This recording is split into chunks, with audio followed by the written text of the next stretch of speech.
Well, hey there, everybody. It is 5 p.m. on the West Coast and 8 p.m. on the East Coast. And after a long hiatus of several weeks, we are here once again in the Learning Wing at Online Techniques. And I'd like to welcome everybody here.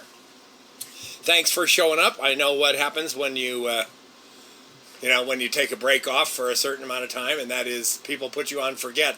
And it's hard to get taken off of forget. Once you're on forget. So thanks everybody for being here, and I hope you're going to find it worth your while tonight, because I have some really interesting information for you. Some stuff that I've been looking at for quite a while now, for the last couple months at least, and we're going to start, and I've been experimenting with it, and I'm using it with some clients and things to see exactly how it works.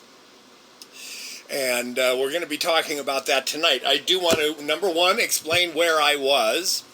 And that it's just one of those stories of, well, that's the way things go. As most of you guys know, I am a recovering actor.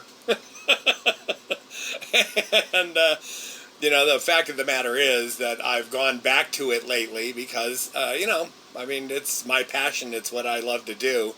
I was a professional for 40 years, but the business ended up making me very jaded and helping me to become very cynical about the whole thing and to not have fun anymore. So I went away from it for quite a while. Then I got involved again when I moved to this little town, and I got involved in it without any money in being involved, and all of a sudden it was a lot more fun.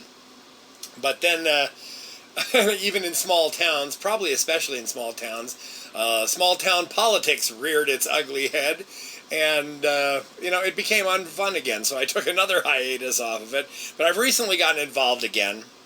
I'm doing a goodly bit of film stuff, some of it crazy, and you might have seen it on Facebook. I'm also working on 2 feature films coming up that we're going to be shooting here pretty soon.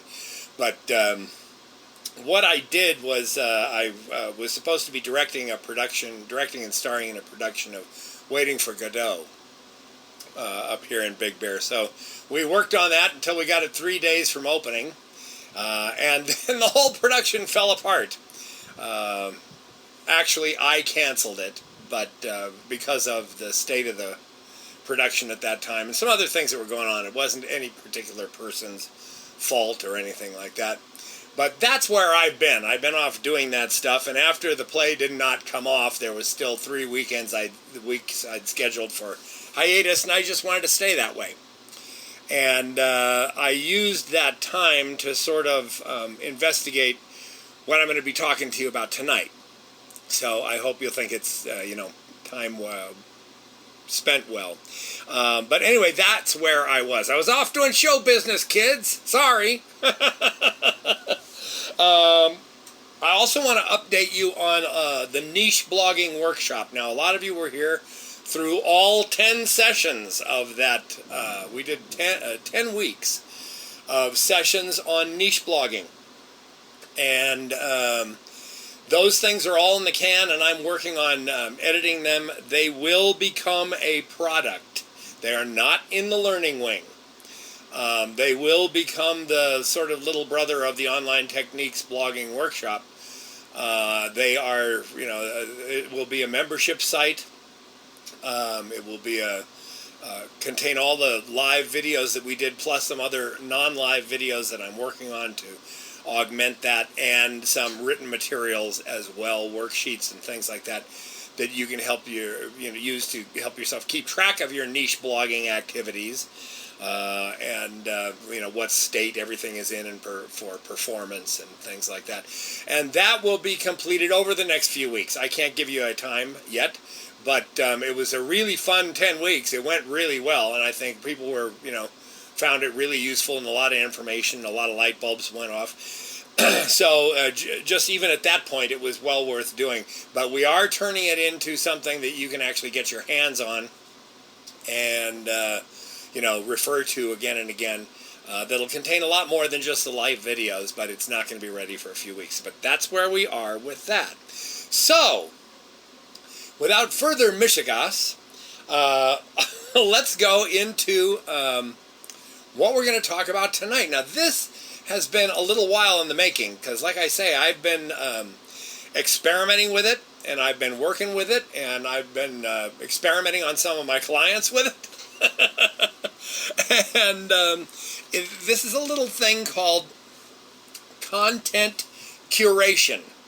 Now, I know some of you guys are looking at this title slide and you're saying, look at that, he's such a maroon, he spelled creation wrong, right? No, I actually didn't.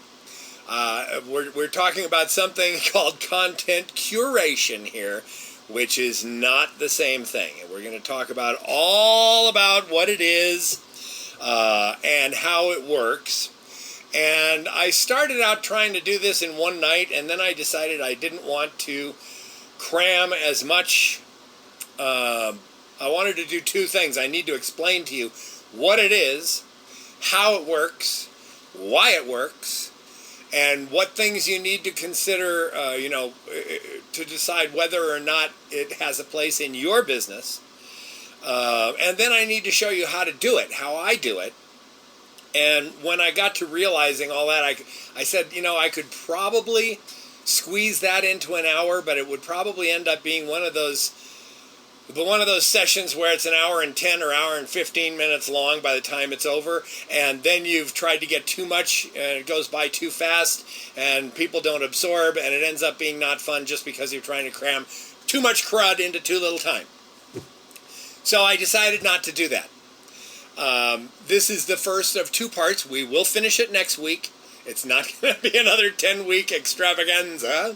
We're going to be doing two simple steps on this subject, and it is being recorded right now, and these will appear in the Learning Wing just normally. So this is not something that we're keeping secret or anything else. This is just going to go right into the Learning Wing, and you'll be able to reference it at any time. So we're talking tonight about content curation. In the text chat, give me a yes or a no if you have ever heard the term content curation before. Just give me a quick yes or a no.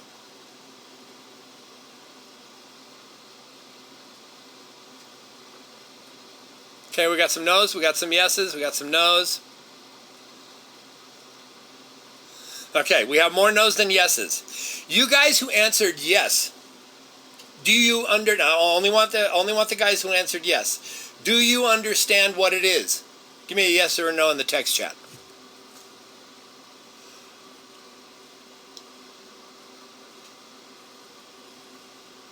Now nobody's talking to me. Karen says kinda.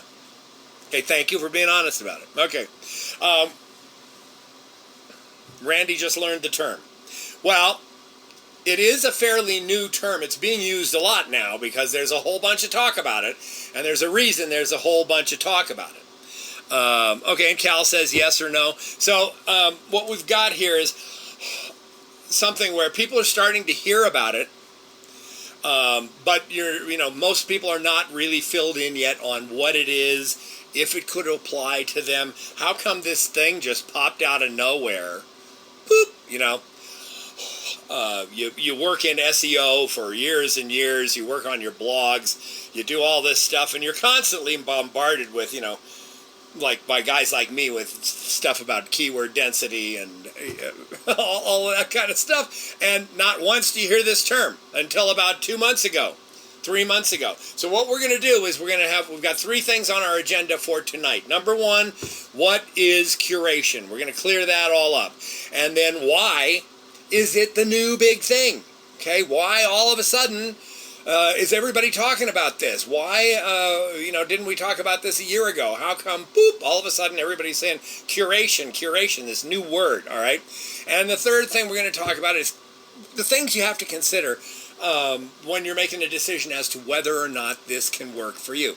Now, I tend to believe that in certain ways, what I'm going to be showing you can work for anybody.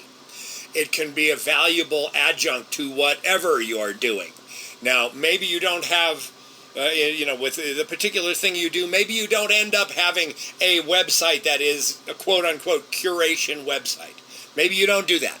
But the tools I'm going to show you can be used for a lot of other things too. For instance, if you make niche blogs and you have 5, 6, 7, 8, 9 niche blogs, and you might want to keep track of, you want to keep them at the top of the search term results in Google and Bing and Yahoo. So what do every once in a while? You put new content on it.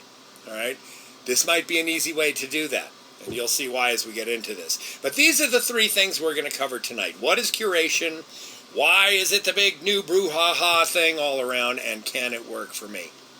So, number 1, what is curation? It's really easy when you think about it. Think of, where does the word come from? Think of the curator in a museum. All right? The curator does what? The curator admits, cares for, and shares the exhibits in a museum. Okay? Now, when you're talking about content curation, you're not talking about content that you created yourself. You're talking about content that you've gathered into one place on the web. How many of you have had this problem? Let's say, okay, you create your own blog. I got, SteveGaghagen.com. I've got OnlineTechniques.com. Well, I've also got GoodOnlineBusinessIdeas.com. I've got, business ideas that online businesses that work.com. I've got BestInternetMLM.net. I could go on and on. TelomereRepair.net. Niche blogs all over the place, and all of them need content of one sort or another. How many of you have run into the thing where, you've got a website to make, or you've got something that you're trying to put together, and you're just, oh man, I don't know if I can create all of this content. I didn't, if I'd wanted to be a writer, I would have started writing a novel. I wanted to work online. Now all of a sudden I'm writing all this stuff all the time. All I'm doing is writing and writing and writing. Has anybody ever had that feeling of, oh my God, I can't write another word? Karen has an unequivocal yes there. Okay. Cal says all the time. Yep. Okay. Well, there are ways now to create websites that not only do you not have to create the content yourself, but they pull great traffic while you do it. I'm going to show you some numbers tonight that are going to just blow your socks off. Content creation is where you create a website that is an amalgamation, a collection of all of the best information on one subject gathered together in one place. Now, can you see how Google would like that? All right? Give me a yes, or if you can see right off the bat, how Google would like that. If somebody has a text chat, a search term, and they put it in, and in the first 5 results, one of those websites has basically all the other websites on the first page and everything else on the first 3 pages all combined into one place for their searcher to use. Yes, okay, all of these search engines, keep it in mind, all of these search engines have one thing in common. The way they judge things is by the experience of their user. When a user finds something through uses a search engine, the search engine wants them to find the best information in the least amount of locations. They don't want them to have to search all over the first 3 pages of their results to get everything. Okay? And that used to be pretty much how it was. And it was that way because of a lot of reasons, but keep this in mind. The search engines love this kind of thing. So a curated website is one where you throw your keyboard out, basically, and you put your searching magnifying glass on and start searching for content that you can put in one place to have all the best content about one subject available through one porthole. Okay? Yeah, that's why they love Wikipedia. Now look at this. Guys, how many of you, give me a yes in the text chat if you recognize this web page. Just give me a yes in the text chat. This is one of the most highly ranked websites in the world. Somebody who's just watching this right now, go to Alexa, put in drudgereport.com and see, where it's ranked in the world. It's going to be in the top 50,000 websites, I'll guarantee you. All right? And I want you to look at something. I'm going to point it out in just a second. But here is one of the things that is different now than it was a year ago. This is one of the reasons. Okay, it's number 465. Listen, if you're in the top 100,000, you're doing pretty good, all right? It's number 465. You see all these lines on this page? Those are all links to other websites. There is not one iota of original content on the Drudge Report. Never has been. There is no original content. The website is run by Matt Drudge and his assistant. 2 people run the entire website. And there is no new content at all. They don't even moderate these things. They don't editorialize on them. They do nothing. These are all links to other sites. How do you do that? How do you get ranked number 465 on Earth with a website that has no original content? Don't they get dinged for duplicate content? Haven't you heard this? Watch out, you'll get dinged for duplicate content. You got to have your own original stuff up there, or Google won't like you. Hell, they're number 465 in the world. I'd take that. What do you think somebody would pay them for this website right now? It is ranked number 465 in the world. What do you think someone would pay them to buy this website right now? These 2 guys working in Matt Drudge's penthouse. Just something to think about. How about this site? We know what somebody paid Ariana for this one. Somebody look this one up on Alexa. Robert, if you got a second.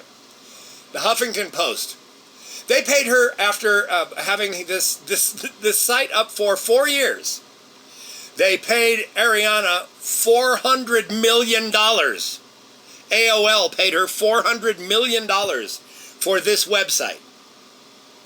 They gave her, what was it, $40 million up front? Okay, it's number 88 in the world. It's number 88. Now, when the Huffington Post started out, it was exactly like the Drudge Report. There was no original content at all. Now, Ariana is more outgoing than Matt Drudge, and Ariana worked it, and she went out to a lot of people like E.J. Dionne and liberal commentators and things like that, and she said, hey, we're getting a really highly ranked website here. How'd you like to, be on it? Give us a column. Give us an article. We'll publish it. We're getting, 150,000 visitors every week. And your name and your byline and your link to your own webpage will be on it. She didn't have to pay for this content. By the time she started doing it and putting the Huffington Post original stuff on there with the curated content, they were dying to give her stuff to please put it on your website. Please, please. And nobody gets paid now. Although the Huffington Post has a good amount of original content, nobody there gets paid, even though it's owned by AOL. They do it for the exposure. Because guess what? The Huffington Post gets 1 billion visitors a month. 1 billion visitors a month to the website. It's like we're talking incredible traffic. And this webpage is a combination of original material that you won't find other places and a whole lot of curated stuff from somewhere else. That's it. Okay. Now, and remember, wasn't this the general wisdom? You can't do that. You can't do that kind of stuff. Well, you got to have all original content. You'll get dinged for duplicate content. You'll get dinged for copyright violations and infringements and things like that. Okay? I'm here to tell you that's not the case. You do not have to write everything on your website. In fact, if you do it right, you can write about 1/10 of the content on there and be absolutely fine and get more traffic than people who are struggling to write their own. Now here's an example of another one. There we go. This is the Costa Real Estate Digest. My good friend Brian Costa is a commercial real estate broker in downtown LA. And this is what we can call an experiment, but this is the website that I curate for him. And we have, it's a woo theme. It's a magazine theme, and every day I put a couple of news items that have to do with commercial real estate, things like that, and it's just treated as a magazine. The stuff that changes and the posts are all on the front page, and then you can see different pages there, blurbs about his different services and the things that he does, and he's a pretty high-powered commercial real estate guy, so he's got a nice niche that lends itself to news. And this is one of those things that I'm doing for a client, but we decided to go into this way of doing it as opposed to more of a narrow niche, and just do curation for a while and see how things built. And I'm going to show you how things built in a little while, but that's an example of another curated website, because you can have all your other stuff out here you want, and he can do his own blog posts. He's going to start doing an editorial a week and an analysis column every week. At this point, we've got about, I would say 50 or 60 curated articles from other sources. And starting next Sunday, he's going to have his Sunday editorial, and then we're going to do the Thursday market analysis, and his own things will start appearing in here too. But basically, at this point, the content is either copy that I have written for his pages or curated content from other sites. And it's doing extremely well.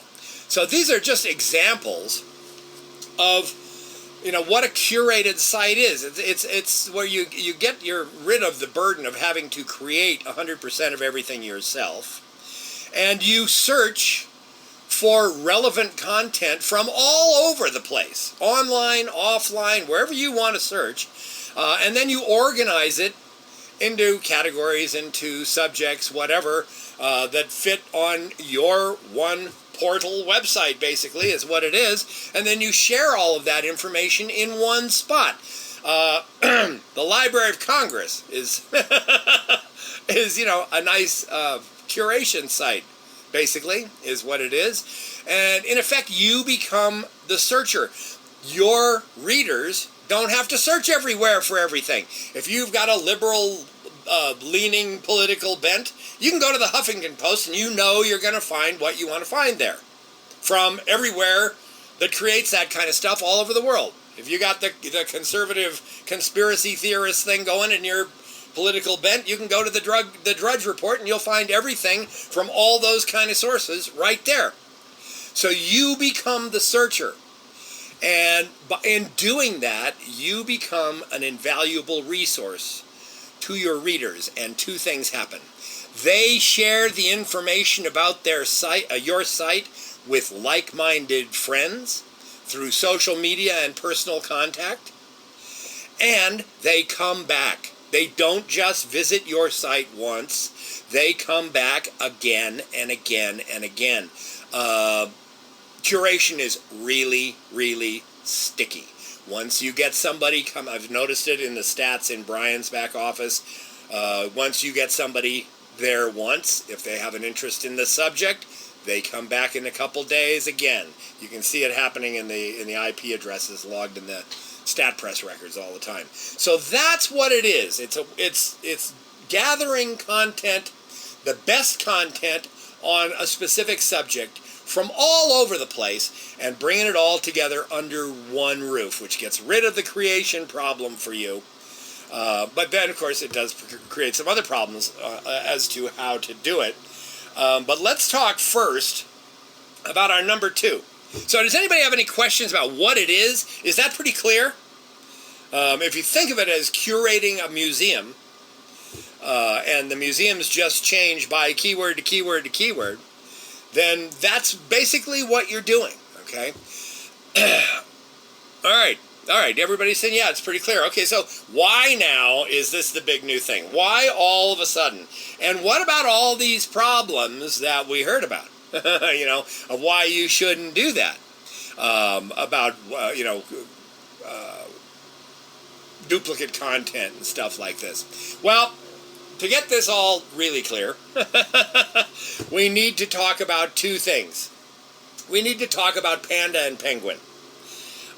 Because at the first of the year, in February it was, the first major change to the Google algorithm came along. It was called Panda. The Panda update. And it came along and it changed a whole bunch of things. It changed the way, basically the way that certain things were weighted in Google's ranking of preference to any specific web page. They did that update and it shocked SEO gurus like crazy, because certain things that had been common SEO practice simply weren't weighted as heavily anymore. They didn't count as much anymore. And in fact, certain practices all of a sudden became anathema. And people with websites on the front page of Google for certain search terms found themselves on search page 88 the next morning. Because, boom, they got the Google slap really big for things like, link programs and keyword spamming web pages and things like that.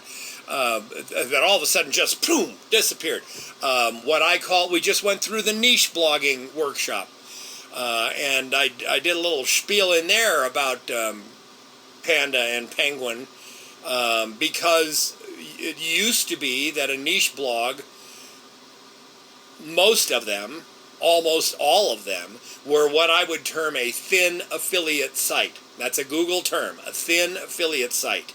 Meaning, the obvious, it's got one link on it, it's got one purpose, and that is to make people click on the link and to show up on the first page Google in the first 3 or 4 spots in a certain search term. And everything's really heavily oriented towards a keyword to keyword to keyword to keyword, and get ranked, get people to click this thing. All right? But it's thin in the sense of it doesn't have a lot of information. It doesn't have about me pages or about us pages. It doesn't have really any blog posts. A lot of times they're just landing pages, boom, with some information on them. And Google terms those thin affiliate sites. Well, niche blogs still work, but thin affiliate sites don't. And this is because of the Panda update.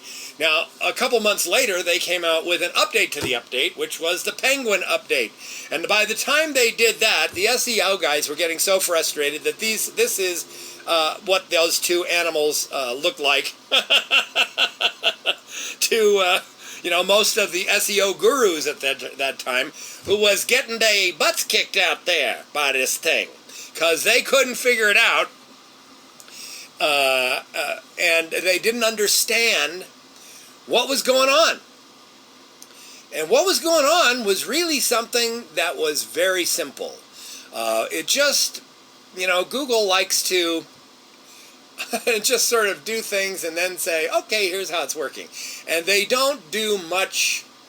I mean, I'm a member of the Google developers and things like that, and still, they don't do much about talking to you beforehand about what they're going to do or why they're going to do it. And you always hear all these rumors and things, so they don't do a very good job of preparing people. I think if they wanted to if they weren't so completely power hungry, they could do a better job of engendering cooperation. Because once people understand what's going on, this is not. This wasn't this threatening, Kung Fu Panda and whatever heck kind of penguin that was. It's really just a new way of thinking about things. When they did the Panda and Penguin updates, Google said to the guys writing the code, here is the most important thing that we want to rank a website on. It comes down to one question. What does grandma experience on this website? Now, by grandma, I don't, that's just their way of talking. They don't mean your grandmother. What they mean is really somebody who has no internet experience. Somebody who's not conversant in the ways of search engines or the ways of search engine marketing. And not the people sitting in this room at this moment. Okay? We're not grandma. I don't care how old you are. We all know what's going on out there. And by the way, you can have a grandma that's 19 years old. It simply means when someone wants to find something and they go on the web to do it, and they end up at your site, what is their experience like on your site? Do they stay there? Are they comfortable there? Do they find the quality information that they are looking for? Or is it just one of another 35 sites that they have to click at and get confused? You guys, all of us here are web savvy. All right, I'm not going to say there's anybody here that I don't think is web savvy in this conference room. Now, let me ask you a question. How many in this conference room have ever had the experience of starting out looking for something on one web page, and about an hour and a half later you find yourself on some other web page, you've been through about 45 of them, and you don't know how you got there and you forgot what you were looking for in the first place? Give me a yes in the text chat if that has ever happened to you. A story of my life. That's funny, Robert. Yeah, it's happened to all of us. Well, imagine how grandma feels. Okay? If you and I have this happen to us, imagine how grandma feels. And Google said, this is what we want to get rid of. We want to change the algorithm. So what we do is we put in front of grandma, and grandma's not going to look at page 2. Okay? We know from the eye tracking studies and everything else that, number one, people don't look at the ads anymore. Even grandma knows that's where they sell you crap. So nobody looks at AdWords anymore. They want the results, and grandma is only going to look at the results on the first page. If she's not going to keep going through there, and getting more confused and more confused, she's going to give up. If she can't find it in the first 3 or 4 or 5, she's going to give up. She's going to try another search, or she's going to stop. So Google said, let's try and write this algorithm, rewrite it in a way that we're going to put in the first 5 or 6 spots websites that are going to get us to all of the best information right there, so that grandma doesn't have to keep looking and keep looking and keep looking. And when they did that, they did some strange things that SEO people found very strange. For instance, keyword density is not rated the way it used to be rated. It used to be that, if you did a blog post or something like that and you got your keyword density up to 3 or 4, man, you were going to slaughter people on the first page. Guess what?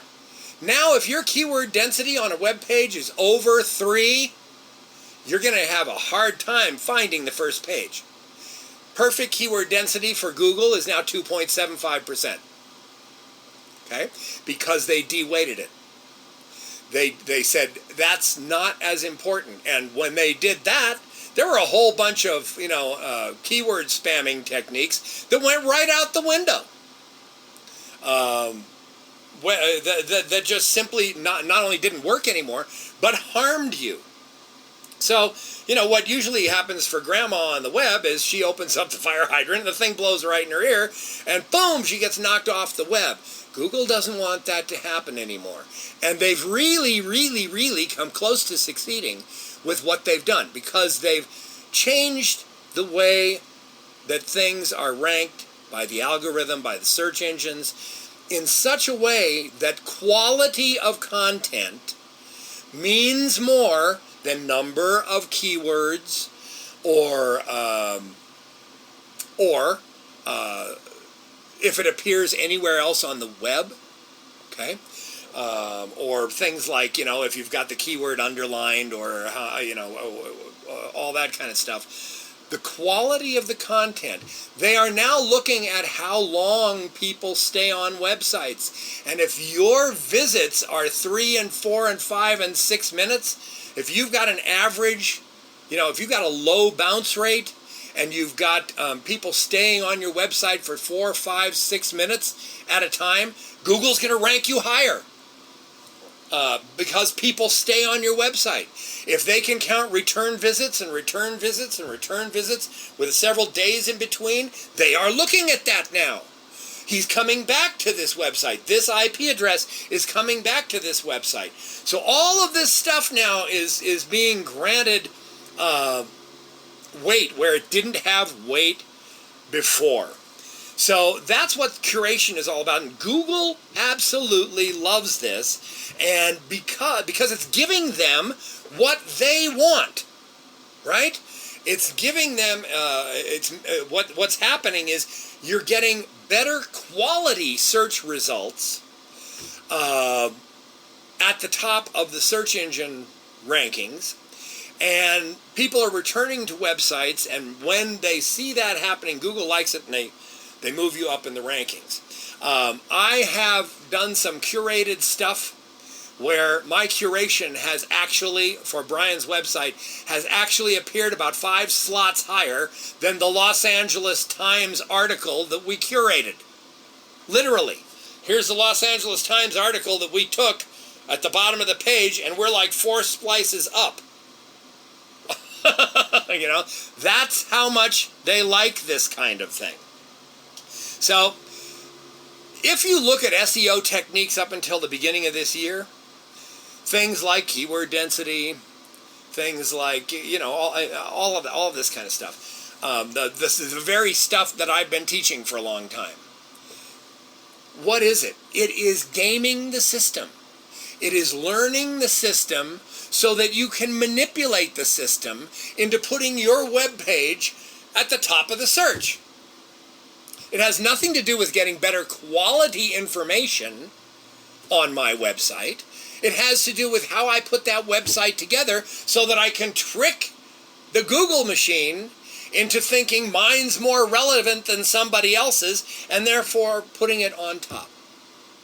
Now what's happened is Penguin and Panda, they've created this situation where we can actually work with Google. We can sit down on the same side of the table, and instead of being adversaries where we're trying to manipulate and be sneaky and manipulate their little thing into putting us where we want to put it, we can actually work with them to create websites that deliver the best content to the searcher.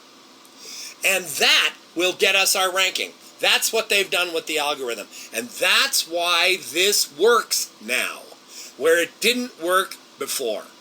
Because before you had to be conscious of all this other stuff, and we were working at cross purposes. But now, they've made it so that if we put ourselves down on the same side of the table and work for the same thing, when we create a website, the same thing that Google wants, that Bing wants, that Yahoo wants, if we work towards the same goal, they will rank us at the top. Okay? That's it. And that's what curation is all about. That's why it works now. And people are discovering it, and that's why it's the big new thing. Now, I'm going to go to desktop sharing very quickly here. Does that make sense to you guys? I mean, have we got the little Panda Penguin story sort of in, are you understanding how they've changed this thing? And really, the whole playing field is different now. The whole playing field has changed.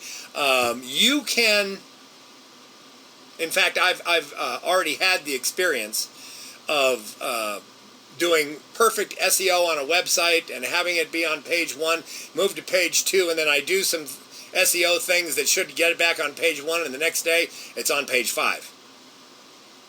Okay, because really the content didn't change, and they, you know, they've got, their programming is more intelligent, and it can make these kind of value judgments now, and it can do it well. And rather than fighting it, my feeling is, let's all get on the same side, and let's all work together. And when we do that, we will benefit from Google, from these changes. I'm going to go to desktop sharing. This is the StatPress readout from the Costa Real Estate Digest from Brian's website. This is back to July 11th, so this is 30 days worth of stuff. And it doesn't look very impressive, but I want to show you something. Last month was July. He had 616 visitors in that month. Now I can tell you that the month before was only like 200 and something. We've been working on this website since like February. The grand total is 1,092, but 616 of them came last month. Now look at this. This is July 19th. We didn't start curating articles till July 16th. This is the day right here where we began curation.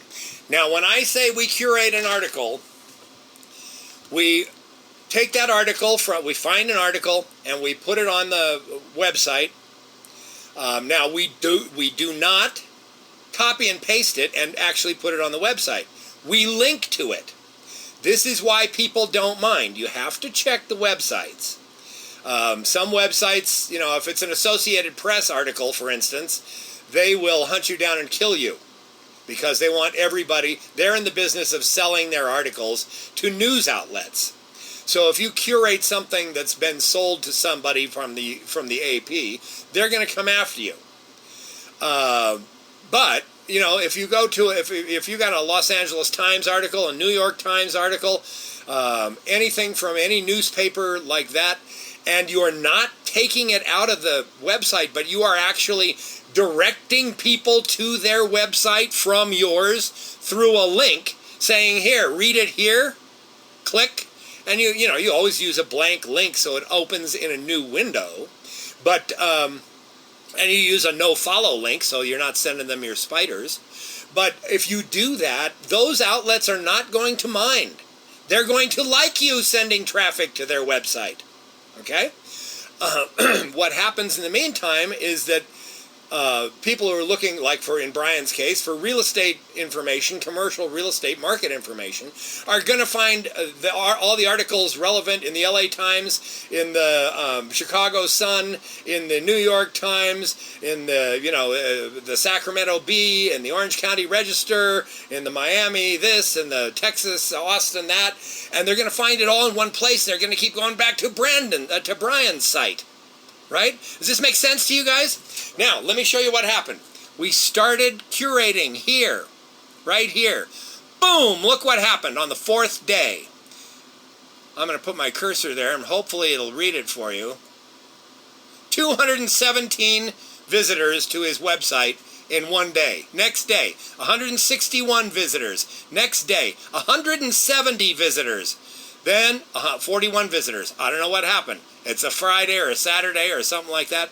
Yeah, it's the end of the week, okay? Next day, 173, 126, 82. Okay, this one's 129. Here was a week where there was no news. During this time, we got a lot of financial reporting and everything, and then it just died off, okay? It just sort of died off. But still, if I can get in here and make it, okay, still, 29 visitors. Hello? 51 page views, 28 visitors. 21 visitors. 45 page views, 26 visitors. Then we got a few more things coming. 118 visitors. Today we've had 118 visitors so far. Today. Okay, guys, is this good traffic to a website? Would you consider this good traffic if you had these guys coming to your website? I would. Okay, this is more traffic than I get to my website. I mean, 217 visitors in a day is something that I have not seen. All right, and you can go down here and you can see that they're coming through different search terms. Real estate mediators, Joseph Lissing from Marcus Millichap. Here's somebody who is searching for this particular commercial real estate broker, not Brian. He ends up on Brian's page. Okay, here's somebody searching for Brian. Here's somebody searching for Starwood Capital. It's a big, commercial investment real estate firm. Ventura Real Estate Market Conditions, July 2012. They end up on Brian's website. Okay, and when they do that, they see all of his stuff about he can help you with financial stuff. He can help you with commercial real estate. He can help you with looking for a home. He can help you with development and entitlement situations and all this other stuff. And these guys are all coming from there. All right, it tells me what page they've been to and all this kind of stuff. But this is what happens from this kind of thing if you do it right. 3 days of curating about 3 or 4 things every day there, and boom, traffic just went through the roof, and it's been consistent really ever since. 118. See, it's the little black mark at the top that really matters. All right. So that's pretty impressive to me, and that's why I wanted to show you that. The third thing we got to cover very quickly is, can this kind of thing work for me? All right. Now, you got to think about several things. Number one, do you have a niche that has some news in it?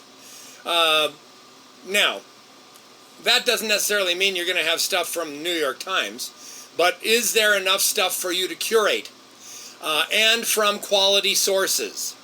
You don't want to be, if you're blogging on, some subject that means a lot to you, but only has 14 people, interested in it in the rest of the United States, you don't want to be curating from those 14 other people's blogs, right?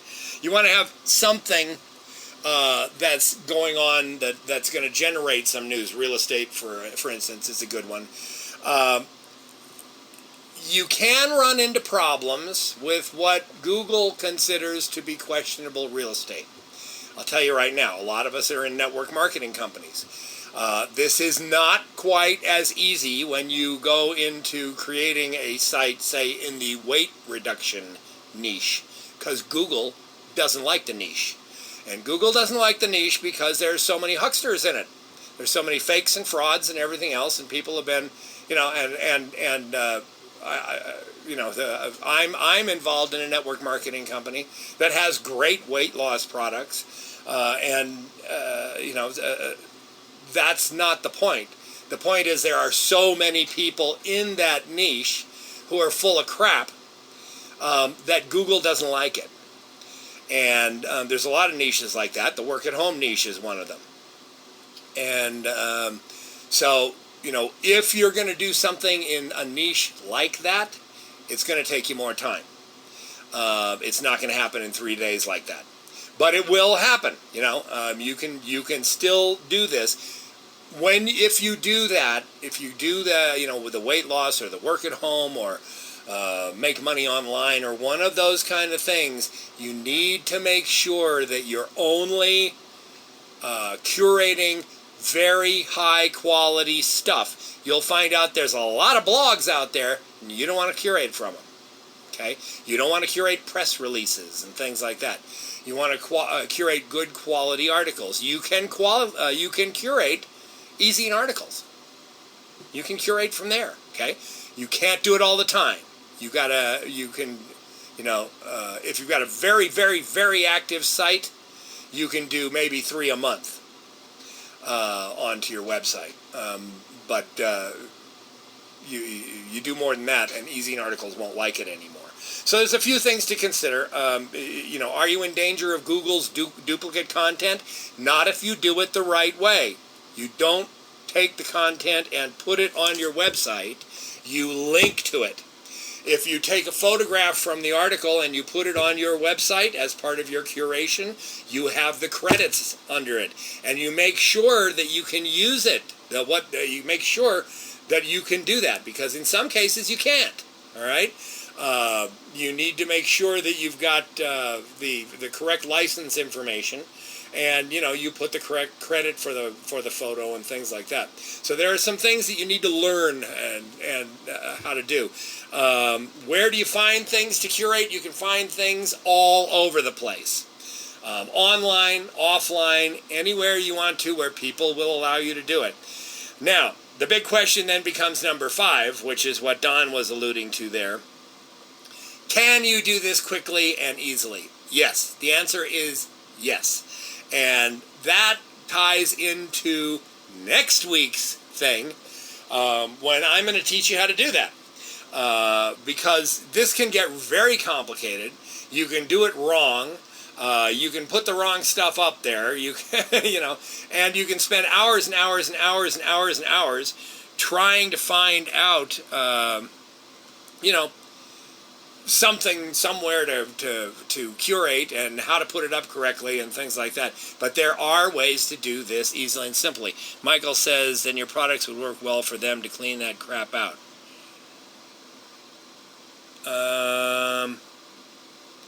They can't. You mean Google to clean that crap out? Google can't clean that crap out.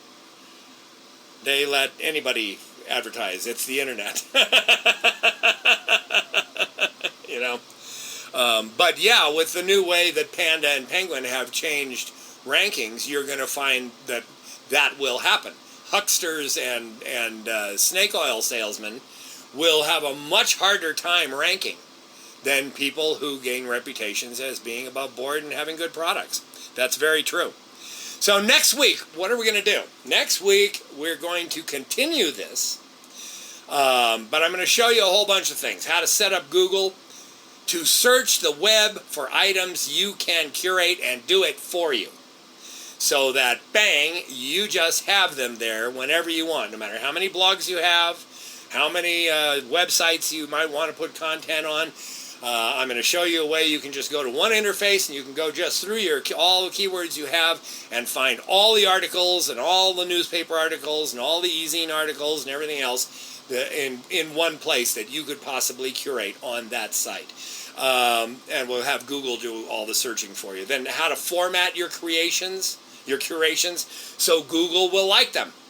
Okay, so that Google won't say, "Oh, he's stealing stuff," but this is a fine line. Are you stealing content or are you curating content? And there's ways to put your posts together so that Google knows you're curating. You need to add some little amount of value, usually in a couple paragraphs before and after the link. You want to have a little blurb from the article itself on your page, a quote from the article, so people can see what kind of thing they're going to be getting. And then you're going to have a couple of links to the same place.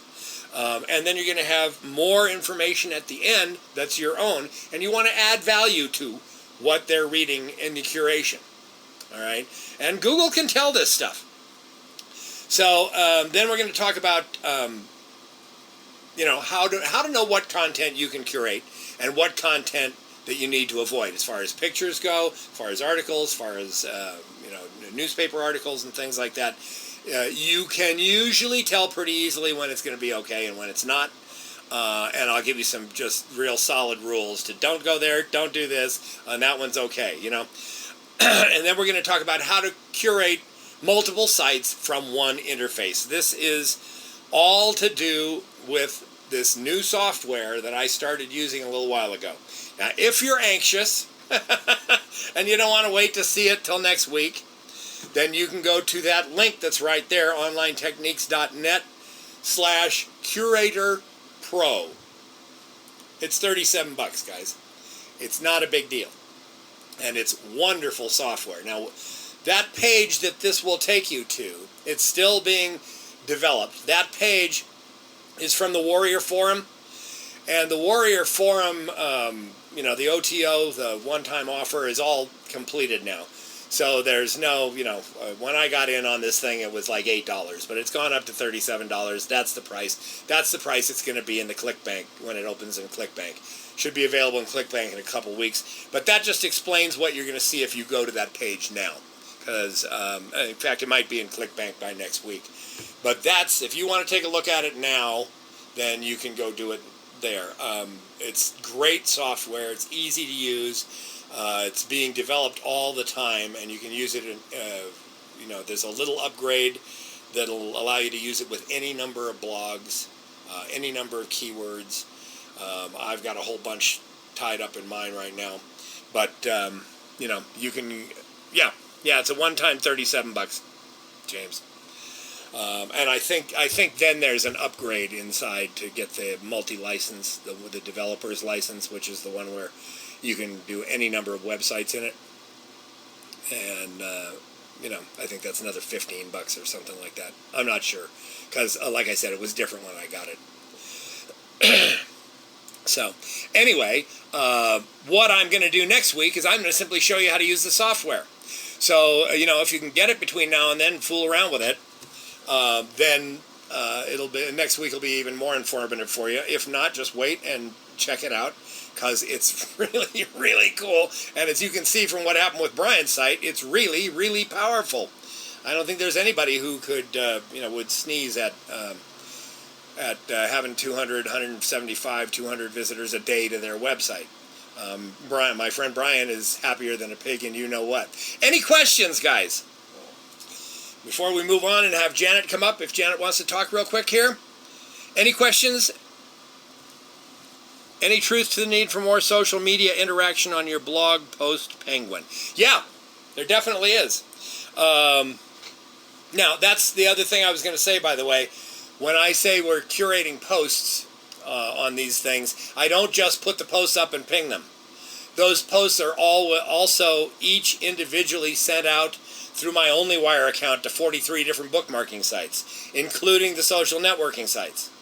Okay, so I'm bookmarking those things too. Bookmarking still works. So that stuff is being done. But yeah, there is. You need more social interaction on your blog these days. That's really they're really looking for. Are people talking about this? So, getting these kind of, when you curate something, you want to make sure that you're getting all your posts out there on Facebook and asking people on your list, sending them to your list to please comment. I could use your comments. Incentivize people. Use things like, if you go to stevegaghagen.com, you'll see there's a thing on there that gives you gifts in exchange for comments. Okay? It was a joke when you said that. I don't know. That was your other thing. You're still using OnlyWire. Yeah, definitely. Because they want to see that you are talking, that people are talking about your thing. And I will tell you something else, guys. Especially with things like curated blog posts like that, pointing to some interesting information. All of those blog posts tie into slightly different keywords. It's not like really highly focused like a niche blog. It's much more diffused. And then what happens is Google likes the whole thing, so the site gets ranked higher. So you go up in all of these keywords. And what I'm seeing when I look at the statistics and Google Analytics and everything else for his site is that people are finding it from all over. You saw those keywords. What? We're not putting things out under those keywords. But they are finding us there because Google's pushing us up in all of those search terms. And a lot of the people are coming from Reddit, Dig, and StumbleUpon. Okay? Well, the reason they find us through Reddit, Dig, and StumbleUpon is OnlyWire.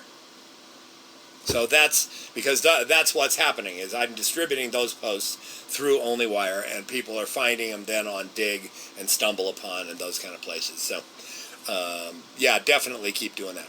Anything else?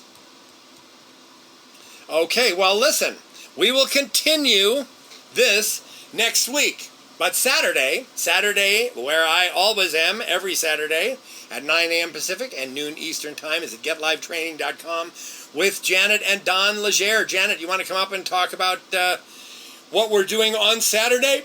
Great to see you. Ooh, blur, blur. Ooh. Great call tonight, Steve. Awesome stuff. Over my head. That's okay. I love that you're teaching this stuff to the people who need it. And I know the more I hear it, it may just sink in. Saturday, I think I've decided that I'm going to do a bit of an overview of what I learned in San Diego. One of the things, if you guys don't mind me showing you guys can have a sneak peek at this. Okay, I want you guys to see this because I think this is pretty cool. I don't know. Maybe you guys might think this is like corny or something, but see this? Alright, you see this? You see this, guys? Look at this. Piece of wood. Yeah.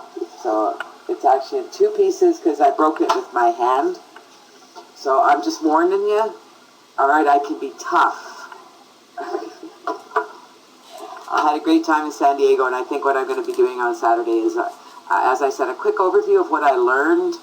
Some of the key strategies that we talked about. I'm really happy to report that everything we're doing here, guys, is right on. All right, so you get A+ for what you guys are all doing. Everything that Steve's teaching, everything we're teaching is right on. So continue following what we're doing, and you're going to continue to create success.